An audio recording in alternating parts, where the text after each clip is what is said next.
Mais d'abord donc, cette question, les Galeries Lafayette pourraient-elles mettre la clé sous la porte? 26 magasins de cette enseigne situés en région seraient en grande difficulté.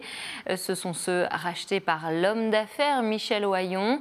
C'est lui qui possédait également Camaïeu et Go Sport. Les 26 magasins franchisés qu'il possède, dont celui de Tours, viennent d'être placés sous sauvegarde. Les explications de Faustine Luneau. Cela fait près de 30 ans, en 1995 pour être exact, que l'enseigne des Galeries Lafayette a sa place sur la rue nationale. C'est donc un magasin iconique à Tours qui est en difficulté aujourd'hui, comme 25 autres en France. C'est quand même un magasin auquel on est attaché depuis plusieurs décennies. Pour moi, c'est comme une institution, les Galeries Lafayette, ici, rue nationale. Je crois que ça a toujours existé. Enfin, pour moi, ça a toujours existé. Il n'est pas encore prévu que les galeries de Tours ferment.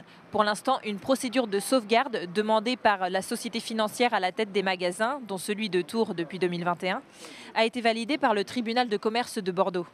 La grande différence entre le plan de sauvegarde et les autres procédures, la procédure de liquidation ou de redressement judiciaire, c'est que l'entreprise n'est pas en cessation de paiement et qu'elle demande la protection de la justice. Qu'est-ce que ça veut dire? En fait, elle demande à ce que toutes ses dettes soient suspendues. Par exemple, ici, le patron des Galeries Lafayette, Michel Ohaillon, ne payera plus son loyer, ne payera plus les charges sociales, ne payera plus ses impôts pendant une période de 6 mois. C'est ce qu'a indiqué le tribunal. Il y a une période de sauvegarde avec observation de 6 mois. Dans ce plan de sauvegarde, pour l'instant, aucun licenciement et le groupe dispose d'une trésorerie suffisante pour garantir les salaires pendant plusieurs mois. Mais cette solution reste provisoire.